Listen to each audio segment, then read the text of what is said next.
नामचीन गजल गायक मेहदी हसन का बुधवार को कराची के अस्पताल में निधन हो गया। वो पिछले 12 सालों से मौत से जंग लड़ रहे थे, लेकिन जिंदगी के लिए मौत से जंग लड़ रहे हसन जीत नहीं पाए और उन्होंने दुनिया को अलविदा कह दिया। हिंदुस्तान में जन्मे मेहदी साहब को विभाजन के दौरान पाकिस्तान में बसना पड़ा था, लेकिन उनके फन के कारण उन्हें पाकिस्तान और हिंदुस्तान समेत पूरे विश्व में प्यार मिला।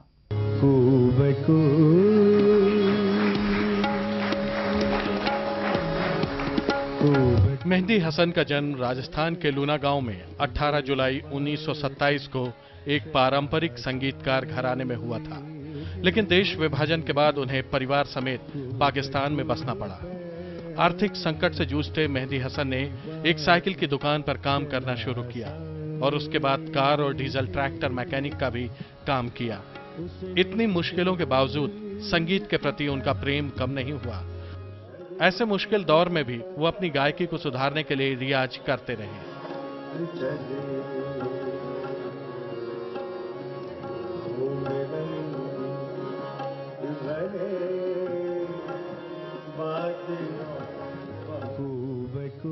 1957 से लेकर 2010 तक उन्होंने पाकिस्तान और हिंदुस्तान समेत पूरी दुनिया में हजारों कार्यक्रम किए। मेहदी साहब को पाकिस्तान सरकार ने तमगाए इम्तियाज और हिलाले इम्तियाज से सम्मानित किया है। वहीं नेपाल सरकार शहनशाह गजल को गोरखा दक्षिणा बहु से सम्मानित कर चुकी है।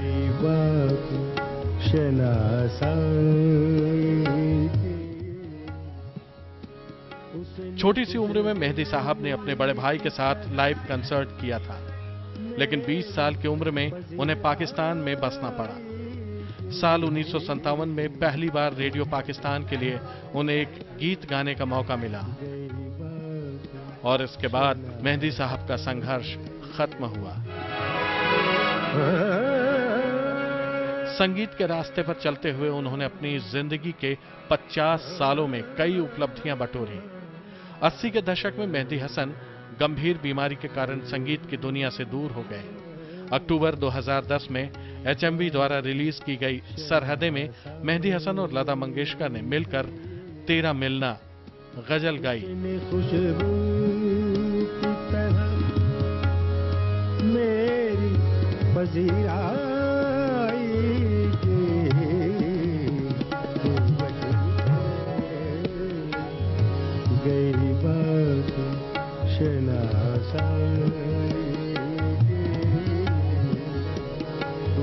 जिसे मेहदी हसन ने खुद कंपोज किया था।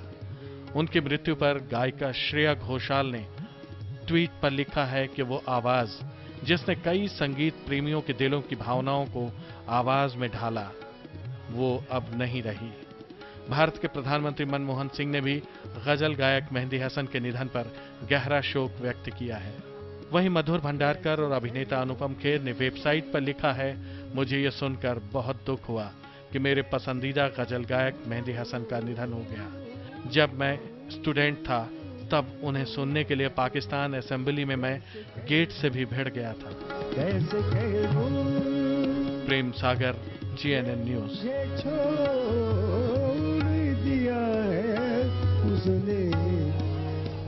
बात तो सच है मगर बात है रुसवाई। हमारी इस खास पेशकश में अगले हफ्ते आपको फिर से रूबरू कराएंगे दुनिया की कई बड़ी खबरों से। फिलहाल आपको छोड़ जाते हैं दुनिया की कुछ अन्य खास खबरों के साथ। पेश है वर्ल्ड एक्सप्रेस। आतंकी गुट तालिबान ने अमेरिकी ड्रोन हमलों को लेकर पाकिस्तान में पोलियो टीकाकरण कार्यक्रम पर रोक लगा दिया है। इस प्रतिबंध से उत्तरी वजीरिस्तान में पहले से खराब स्वास्थ्य हालात पर विपरीत असर पड़ेगा। तालिबान ने मीरान शाह में उर्दू में प्रकाशित एक पर्ची में लिखा है, हम आज शनिवार से पोलियो टीकाकरण अभियान पर प्रतिबंध की घोषणा करते हैं। भारत पर 8 सेकंड में परमाणु हमले की पाकिस्तानी चेतावनी वास्तव में पूर्व राष्ट्रपति परवेज मुशर्रफ के इशारे पर दी गई थी।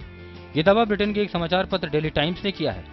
द गार्जियन में शुक्रवार को छपी खबर में कहा गया था कि पाक सेना के एक जनरल ने साल 2001 में चेतावनी दी थी कि उनका देश 8 सेकंड में भारत पर परमाणु हमला कर सकता है। चेतावनी के बारे में ब्रिटेन के पूर्व प्रधानमंत्री टोनी ब्लेयर के पूर्व संचार निदेशक एलिस्टर कैपेबल ने अपनी diary the burden of power में जिक्र किया है।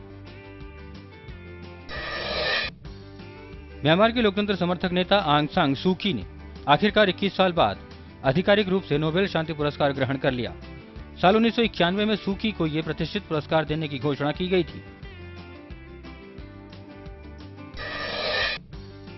पाकिस्तान में अशांत खैबर कबायली इलाके के एक भीड़भाड़ वाले बाजार में जबरदस्त विस्फोट होने से कम 25 लोगों की मौत हो गई और करीब 60 से ज्यादा लोग घायल हो गए।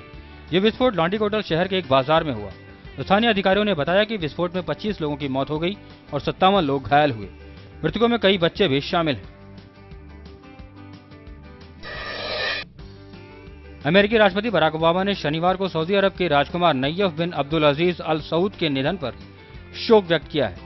ओबामा ने लिखित बयान में कहा है कि उनके निधन से उनको गहरा दुख हुआ है। राजकुमार नैयफ ने दशकों तक आंतरिक मंत्री के रूप में अपनी सेवाएं दी और अपने को सऊदी अरब तथा उसके क्षेत्र की सुरक्षा के लिए समर्पित कर दिया। पाकिस्तान का प्रधानमंत्री यूसुफ रजा गिलानी और सेना प्रमुख जनरल अशफाक परवेज कयानी सऊदी के शहजादा नैयफ बिन अब्दुल अजीज अल सऊद के अंतिम संस्कार में शामिल होने के लिए आज सऊदी अरब रवाना हो गए। प्रधानमंत्री के साथ धार्मिक मामलों के मंत्री खुर्शीद शाह भी गए हैं। शहजादा नैयफ का अंतिम संस्कार मक्का में होगा।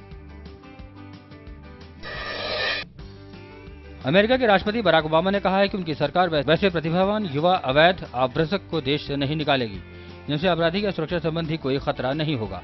ओबामा ने शुक्रवार को व्हाइट हाउस में घोषणा की कि उनके कार्यकारी आदेश के तहत हुआ नीतिगत बदलाव आव्रजन नीति को अधिक निष्पक्ष, अधिक प्रभावी और अधिक ईमानदार बनाएगा। हालांकि उन्होंने स्पष्ट किया कि ये अस्थायी कदम है।